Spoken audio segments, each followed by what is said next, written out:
कल्पना करा की तुम्ही एखादी गोष्ट ऐकत आहात जी वर्षानुवर्ष तुमच्या मनात राहते. का ते नक्की सांगता येत नाही, पण ती कल्पना तुमच्या लक्षात राहते. तुम्ही ती इतरांना सांगता. योग्य वेळी तीच गोष्ट तुमच्या डोक्यात आपोआप येते. आणि दुसरीकडे काही कल्पना खूप हुशार, महत्त्वाच्या असूनसुद्धा काही मिनिटांत विसरल्या जातात. हाच फरक मेड टू स्टिक हे पुस्तक समजावून सांगते. काही कल्पना का टिकतात आणि पसरतात, तर काही का नाहीशा होतात हे पुस्तक सांगते. आणि सगळ्यात महत्त्वाचं म्हणजे कुणीही आपल्या कल्पना लक्षात राहणाऱ्या कशा बनवू शकतो हे शिकवते. या पुस्तकाचे लेखक चिप हीथ आणि डॅन हीथ यांनी वेगवेगळ्या गोष्टींचा अभ्यास केला. अफवांपासून ते यशस्वी जाहिरातींपर्यंत, वर्गात शिकवण्यापासून ते बिझनेस स्ट्रॅटेजीपर्यंत. त्यांना एक गोष्ट वारंवार दिसली. ज्या कल्पना लोकांच्या लक्षात राहतात त्यांच्यात काही समान गुण असतात. त्या नशिबावर किंवा जिनियसपणावर अवलंबून नसतात. त्या माणसाचा मेंदू कसा काम करतो यावर अवलंबून असतात. खूप चांगल्या कल्पना अपयशी ठरतात कारण आपण एक चूक करतो, ज्याला लेखक ज्ञानाचा शाप म्हणतात. एकदा आपल्याला एखादी गोष्ट कळली की ज्यांना ती माहिती नाही त्यांचा विचार कसा असेल हे समजणं अवघड होतं. एक्सपर्ट लोक अवघड शब्द वापरतात. ते मधले टप्पे नकळत सोडून देतात. त्यांना वाटतं की समोरचा माणूसही तसंच पाहतो आणि समजतो. पण बहुतेक वेळा तसं नसतं. याच अंतरात कल्पना हरवतात. ज्या कल्पना टिकतात त्या या शापापासून दूर राहतात. त्या साध्या असतात, पण साध्या म्हणजे कुमकुवत नाही. साध्या म्हणजे त्या कल्पनेचा सगळ्यात महत्त्वाचा गाभा पकडलेला असतो. अनावश्यक गोष्टी काढून टाकून फक्त मुख्य मुद्द्यावर लक्ष दिलेलं असतं. जर तुम्हाला तुमची कल्पना एका ओळीत सांगायची असेल तर ती काय असेल? लक्षात राहणाऱ्या कल्पनांना एक स्पष्ट केंद्र असतं. त्या एकाच वेळी 10 गोष्टी सांगायचा प्रयत्न करत नाहीत. त्या एक गोष्ट नीट सांगतात. पुस्तकात याचं उदाहरण लष्करी नियोजनातून दिलं आहे. कमांडर फार लांबलचक सूचना देत नाहीत. ते एक साधं उद्दिष्ट सांगतात, ज्याला कमांडरचा हेतू म्हणतात. त्यामुळे परिस्थिती बदलली तरी सगळ्यांना कळतं की नेमकं करायचं काय आहे. हीच स्पष्टता लोकांना योग्य निर्णय घ्यायला मदत करते.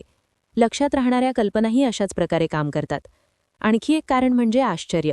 माणसाचा मेंदू अनपेक्षित गोष्टींकडे लगेच लक्ष देतो. जेव्हा काहीतरी अपेक्षेच्या विरुद्ध घडतं तेव्हा आपण थांबून ऐकतो. चांगल्या कल्पना फक्त लोकांना आधीच माहीत असलेली गोष्ट सांगत नाहीत. त्या विचारांना धक्का देतात. त्या कुतूहल निर्माण करतात. पण फक्त आश्चर्य पुरेसं नसतं. त्यानंतर स्पष्ट समज देणं गरजेचं असतं. नाहीतर गोंधळ निर्माण होतो. लक्षात राहणाऱ्या कल्पना आधी लक्ष वेधतात आणि मग अर्थ स्पष्ट करतात. अफवांच्या गोष्टी याचं उत्तम उदाहरण आहेत. त्या साध्या परिस्थितीने सुरू होतात आणि अचानक विचित्र वळण घेतात. पण तरीही त्या गोष्टी त्यांच्या चौकटीत समजण्यासारख्या असतात. म्हणूनच लोक त्या लक्षात ठेवतात आणि पुढे सांगतात. गोंधळलेल्या किंवा फार अमूर्त माहितीला मेंदू जागा देऊ शकत नाही, म्हणून ती टिकत नाही. पुढची महत्त्वाची गोष्ट म्हणजे ठोसपणा. मेंदू अमूर्त संकल्पना विसरतो, पण ठोस गोष्टी पटकन लक्षात ठेवतो. आकड्यांनी भरलेलं भाषण विसरता येईल, पण एका माणसाची गोष्ट लक्षात राहते. ठोस कल्पना डोळ्यांसमोर चित्र उभं करतात. उदाहरणार्थ, आमचं प्रॉडक्ट तुमची कार्यक्षमता वाढवतं हे धूसर आहे, पण आमचं प्रॉडक्ट दररोज तुमचा 1 तास वाचवतं हे स्पष्ट चित्र तयार करतं. तुम्ही स्वतःला लवकर घरी जाताना कल्पना करू शकता. तो फायदा जाणवतो, म्हणून दुसरं वाक्य लक्षात राहतं.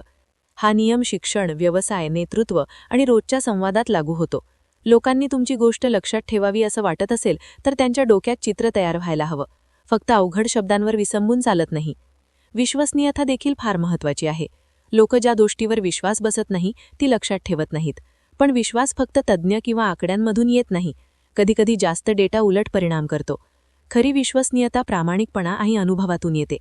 पुस्तकात तपासता येणारी विश्वसनीयता ही कल्पना सांगितली आहे. म्हणजे तुम्ही स्वतःला एक्सपर्ट म्हणत बसत नाही. तुम्ही लोकांना स्वतः निर्णय घेण्याची संधी देता.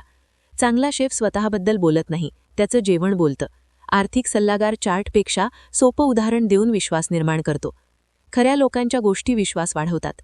आपल्यासारखाच कुणी एखादी अडचण सोडवतो हे ऐकल्यावर ती गोष्ट खरी वाटते. मेंदू तर्कापेक्षा अनुभवावर जास्त विश्वास ठेवतो.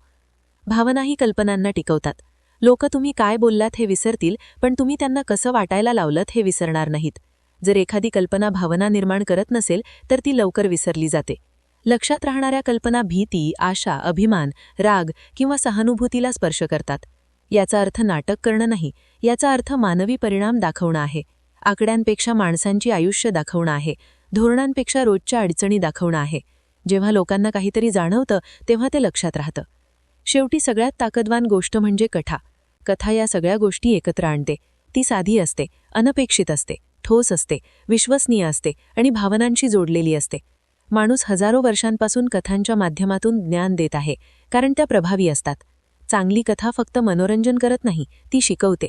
एखादी कथा ऐकताना आपण स्वतःला त्या जागी ठेवून विचार करतो. हा एक मानसिक सराव असतो आणि म्हणूनच त्या कथेतला धडा लक्षात राहतो. पुस्तकात दाखवलं आहे की कथा लोकांचं वर्तन कसं बदलवू शकतात. सेफ्टीबद्दलची एखादी गोष्ट नियमांच्या यादीपेक्षा जास्त परिणामकारक असते. एखाद्या ग्राहकाची गोष्ट मिशन स्टेटमेंटपेक्षा जास्त प्रभाव टाकते. सगळ्यात महत्त्वाचं म्हणजे लक्षात राहणाऱ्या कल्पना चलाखीबद्दल नसतात, त्या प्रेक्षकांचा आदर करतात. लोक व्यस्त आहेत, थकलेले आहेत, माहितीने भरलेले आहेत, हे त्या गृहीत धरतात. अशावेळी या कल्पना लोकांच्या पातळीवर संवाद साधतात. हे पुस्तक सांगतं की हे कुणीही शिकू शकता. तुम्ही जन्मतःच स्टोरी टेलर असण्याची गरज नाही.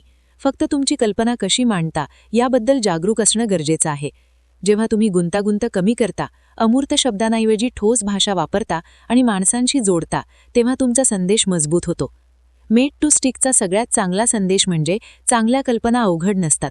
अनेकदा जास्त गुंतागुंत ही कमकुवत विचार लपवते. सर्वोत्तम कल्पना त्या असतात ज्या सोप्या शब्दात सांगता येतात पण परिणाम खोलवर होतो. हे फक्त बिझनेसपुरतं मर्यादित नाही, हे पालकत्व, शिक्षण, नेतृत्व आणि रोजच्या आयुष्यातही लागू होतं. तुम्ही काहीही सांगत असाल, त्याचा परिणाम तुम्ही ते कसं सांगता यावर अवलंबून असतो. शेवटी मेड टू स्टिक आपल्याला माणसाचा मेंदू कसा विचार करतो आणि कसं लक्षात ठेवतो हे समजावून सांगते. जेव्हा तुम्ही तुमचा संदेश मेंदूच्या काम करण्याच्या पद्धतीशी जुळवता, तेव्हा लक्ष्य मिळवण्यासाठी झगडावं लागत नाही. तुमची कल्पना आपोआप जागा बनवते. म्हणून पुढच्या वेळी काही गोष्टी इतक्या सहज पसरतात आणि काही का नाहीत याचा विचार करत असाल तर लक्षात ठेवा की लक्षात राहणं ही एक कौशल्य आहे. ती शिकता येते आणि एकदा ती जमली की तुमच्या कल्पना फक्त लोकांपर्यंत पोहोचत नाहीत तर त्यांच्या मनात राहतात. हा व्हिडिओ उपयोगी वाटला असेल तर तुम्ही रोज शेअर करत असलेल्या कल्पनांबद्दल विचार करा. त्या अजून स्पष्ट, ठोस आणि मानवी कशा करता येतील. पाहिल्याबद्दल धन्यवाद आणि पुढच्या व्हिडिओमध्ये भेटूया.